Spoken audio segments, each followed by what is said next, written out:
And so when they said action, I was like, I went from this to, hola amigos, I am Speedy Gonzales, the fastest mouse in all Mexico. Arriba! Epántale! And they're like, wow. I said, now don't just think that just because I'm Mexican, I can only do the Mexican character. I says, I can do the whole movie by myself. Just give me the chance. You want Marvin the Martian? Oh my modulator. You want Yosemite Sam? Oh, like that rabbit. You want Bugs Bunny? What's up, Doc? Porky Pig?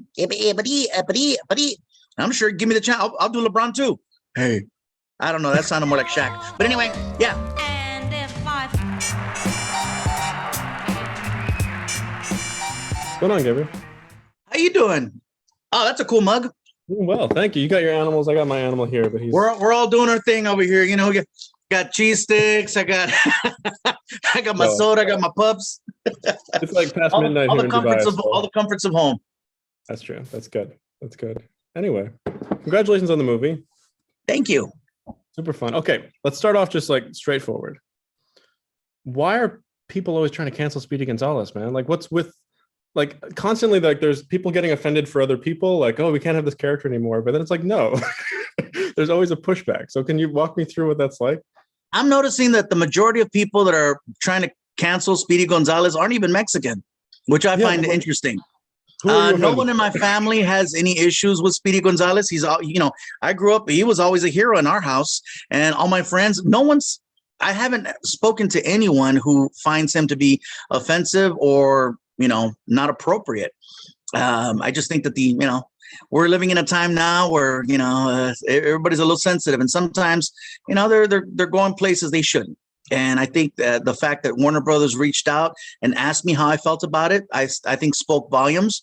I am the first Mexican to actually voice the character, which is huge. Are you kidding me? That's amazing. I like the fact that they actually asked me too. They said, well, how do you feel? There was a whole conversation. How do you feel about the character? Are you comfortable with his voice? Do you want to change the voice? And I was like, no, I don't want to change his voice. And they're like, you don't think he should have a more modern sound, like maybe your regular speaking voice? And I says, I don't want people to watch Speedy Gonzales and think of me. I want them to think of Speedy Gonzales. And so my goal is to make sure that character is portrayed as close as possible. And then, of course, the question was asked, well, can you do Speedy? I'm like, I do voices, right? Because there was no audition. They just said, would you like to be in the movie? And I'm like, yeah. And they rolled the dice. And fortunately, I nailed it. And so when they said action, I was like, I went from this to, hola amigos, I am Speedy Gonzales, the fastest mouse in all Mexico. Arriba! Epántale! And they're like, wow. I said, now don't just think that just because I'm Mexican, I can only do the Mexican character. I says, I can do the whole movie by myself. Just give me the chance. You want Marvin the Martian? Oh my modulator. You want Yosemite Sam? Oh, like that rabbit. You want Bugs Bunny? What's up, Doc? Porky Pig? I'm sure. Give me the chance. I'll do LeBron too. Hey, I don't know. That sounded more like Shaq. But anyway, yeah. So I think that people have too much time on their hands, and come on, man. He's an icon. He's an icon. He's Mexican and he's fast. That is not a crime. That is job security where I'm from. So leave the poor guy alone. Speedy's cool, man. Speedy's a hero. Did you have that voice in your back pocket? Like, had you done this for yourself? Like, had you grown up like doing the Speedy voice? I've always done voices as a little kid, and so to mimic is one thing. To come up with your own unique characters and voices, that's something else. But in this case, I just had to mimic, and fortunately, I was able to pull that one off. Big fan of cartoons, big fan of silly voices, and I've had the opportunity to work on other projects, and so I was very comfortable, and this was very natural for me to do.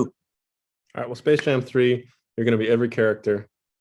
It's going to be Space Jam 3. It's going to call the budget is real. It's like, we got one guy to do it all. It's awesome. I'm ready. If they call me and they want to do something else, I'm ready. All right, man. Thank you so much. Great pleasure. Thank you, William. Love that Stormtrooper, man. Oh, it's so good, right? So good. Thank you.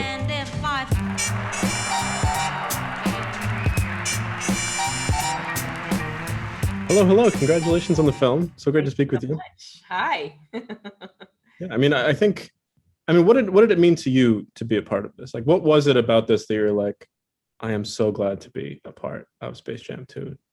Well, it came to me in waves, right? Because the original Space Jam was a big deal to me. I grew up on that film and I loved it so much. I adored that film. I adored Michael Jordan.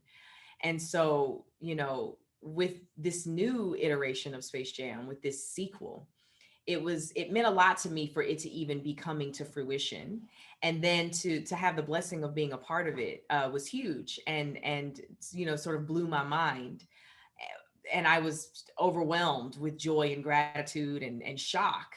But then being able to see the script for the first time and seeing what they were really going to be doing with it and how they were modernizing it for this day and age in this generation, well, then I just was, I just melted.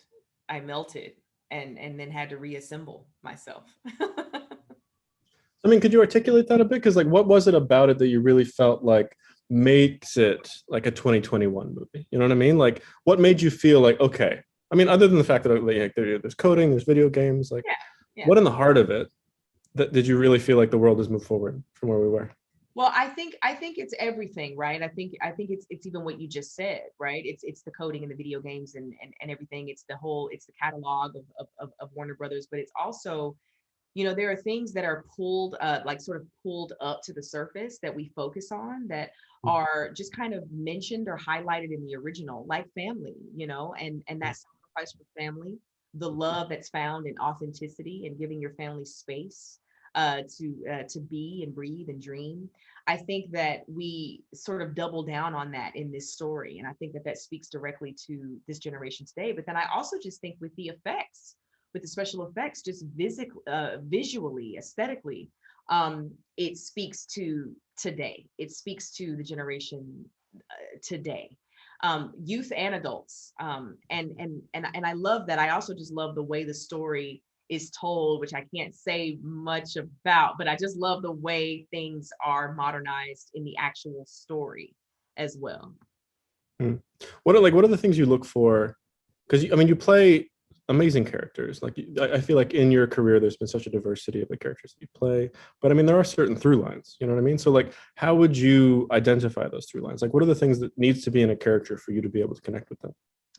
Great question. I would hope that I could connect with anyone, right? But I have had the privilege and honor of playing strong women, but women that are strong in a realistic way. Women that are strong in a way that you can relate to and that you can also imitate if need be, right? In a way that speaks to young girls, because these characters are strong, but they're also vulnerable. And these characters are leaders, but they're also sacrificial. And that I love. That is actually what moves me, and what moved me about Kamaya too, because you see this woman as the nucleus of this family, and you see that this family does not run nor succeed without her.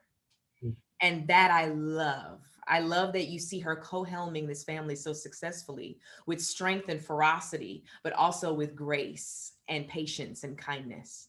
And that's the kind of thing that moves me, because I think that there's such power in the feminine. And I think that that's what, women, I mean, who am I to speak to all women, right? But I just think as a woman, it's something that I latch on to, is where is the power in my femininity? I don't need to pretend to be masculine. I have enough power as it is in my femininity. So I love that we see that in this story. And I wasn't expecting that in Space Jam, in the sequel for Space Jam, but it's there. Absolutely. I think she's wonderful. And, congratulations on the film again. I can't wait to see what you do next. And I can't wait for the world to see it. Thank you. Thank you so much. It's so good to talk to you. You too. Bye. And if Such an honor to speak with you, Don. Thank you, William. Honestly, just been a gigantic fan since I was a little kid. Like, you're one of the best. So it I'm means a a fan. lot. You got the vinyl behind you. That's I'm a big fan of that. It is a lot, like organized by genre. It's good. Excellent. So let me talk about Space Jam. I don't want to take anything away from the Looney Tunes. I don't want to take anything away from LeBron, but a lot of this movie rests on your shoulders. Like this character, like if this character doesn't work, the movie doesn't work in a lot of ways. And it's also kind of a tough character to calibrate, because obviously with Algae Rhythm, it's like, do you play it cartoonish? Do you play it serious? Do you play it like caring for the kid? So like walk me through the calibration and kind of what you based this character in. Like where'd you find the heart of it, and how did you kind of like pull it back and push it out? Well, I think it was a constant conversation with Macolm Lee, who directed it, to find exactly what you're saying. Where's the pocket? You know, are we trying to be scary in this moment? You know, because it's important that if he's the antagonist and he's the quote unquote villain, that you have to feel, you know, his formidable nature. But at the same time, you know, he has to be an entertainer at some points. He has to be a consigliere for the kid. He has to be a best friend. So it's, you know, there was a lot of colors that had to work for this. But ultimately, at the end of the day, it was something that was constant calibration, to use your word, that Macolm and I were doing throughout from the very first. What did you find in this film that you really hadn't found anywhere else? Like, what was it that brought you into this and made you say, okay, this is the next thing? Well, I just think, you know, the opportunity to do something that was very different, in you know, being able to take that classic movie and kind of bring it hopefully up to a modern standard and be additive with it. And, you know, it didn't hurt to be able to hang out with LeBron all day. That was a lot of fun. I've been a big fan of his forever. And to get to know him and be as, you know, impressed with him as just somebody who is dedicated to his gig, whatever that happens to be. And in this kind of a world, to play this character, it was all, you know, to check the boxes for me. What surprised you about LeBron? How was he different than the guy that you imagined? I don't know that he was much different. I imagined he would be a hard worker, and I imagined that he would be somebody who was dedicated and wanted to get it right. But knowing everything that he had to deal with was impressive. You know, he was nursing an injury during this time. He was also putting together the team at this time. You know, AD was coming in, and he would go to workouts before we started shooting and sometimes go to practice after we started shooting. And, you know, a set day is, you know, 12 to 14 hours is kind of just regular how it happens. So that level of commitment was demonstrated every day by him, and I was really impressed by that. Did he lean on you at all in terms of, you know, your acting expertise? Was he asking you advice questions? Like, what were your guys' discussions about the craft? Not really. I think that we rehearsed a lot. You know, it wasn't. I wouldn't say that he leaned on me in any way, shape, or form, but we definitely always wanted to, you know, talk through the scenes and understand what it is that we were trying to do, and we'd chop it up in the trailer before we went on set. And then he and Macolm and I would always talk about, you know, what was the dynamic, what was the arc, you know. So it wasn't his first foray into it. You know, he was in Trainwreck, so he kind of got it a little bit before he got to us, and then once he got to us, he was thrown in the deep end. So he was just there for all of it, and that was really exciting to be a part of. Absolutely. Well, loved your character. Can't wait for the world to see the movie, and a great honor speaking with you as well. Thank you, William. Take it easy, man.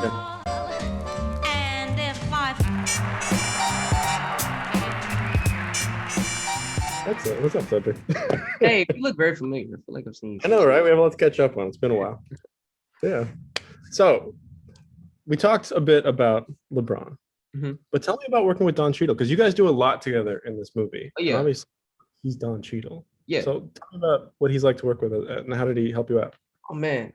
So I've got to spend basically as much time as I've got to spend with LeBron, with Don Cheadle, and, you know, just being with him as an actor, it's so mind blowing. Watching him work and his work ethic, and how good he is, how quick he is, you know, with you know, just his work. It's mind blowing watching him work actor to actor, and he's also like, he's really down to earth person. He's really, you know, he takes his craft serious, and that's something I respect about him. And I look up to him a lot when it comes to, you know, being in the business. No, I completely get that. Like, when you have like a Don Cheadle next to you, like, do you ask him a lot of questions? Do you kind of like lay off? Does he come and give you advice, like give you pointers without you asking? Yeah. So there was a time where, you know, we got comfortable enough to, you know, where he would come and give me advice. Sometimes I would ask him questions, and then I would pick up things also by just watching him. I mean, yeah, you did a lot of watching on set. Like, I think you're very like observant in the way that you try to watch people's behavior, etc. Like, I think I read that like Bronny was on set and you were kind of watching how he was like responding to LeBron, right? Yeah. So just watching their bond, as the father and son, to try to make it as natural as possible. Well, like, what were the observations that you like? How did he behave with his dad? Like, what's the body language that you saw that made you see that connection? Just how comfortable he was. They're not, the type of family where they're not afraid to, show their love towards each other, physically, or, their hugs, or, just the laugh, just a lot of laughs, and, just bond, just they have a really great bond. Yeah, true. I mean, I mean, even I can see that far away, but I'm sure it was amazing to see it up close. Yeah. So tell me about like, getting into this character specifically, because obviously, we spoke a bit about this, but obviously him being a coder, him being in this world, is that something you really knew about it? Do you know a lot of people like that? Or are your friends kind of like really into coding? Did you ever do this before? Or is that something you kind of had to dig into? Yeah, that was something I kind of had to dig into. I wasn't really familiar with, any coding or game designs or anything like that. I got to visit places where they do create video games, and see video games that aren't developed yet, how they come up with an idea, how they create it, and the way technology is today. There's so much you can do and so many things you can create, with computers, or other tech, etc. Where did they bring you? It was a game. There were games, unfinished. There was a game that they showed me that I don't think came out, that Kanye West had created. Really? That was about his mother. And Really? it was a pretty interesting game. It wasn't finished yet, but I did get to play it a little bit, and it was really cool. And then showing like all these types of, like even like other stuff like robot hands, and just, technology, all this cool tech things that, I'm not used to. So I got to enter a world of, it's like I got to step inside Dom's brain for a little bit, like his world, what he's good at, what he knows. And so that was pretty cool. I think I saw that the Kanye Cloud game. It looked really cool. Yeah. It's really cool. Anyway, so cool, man. All right. Well, congratulations again. Great talking to you. You too. Can't wait for everyone to see the film. Cheers. Appreciate it.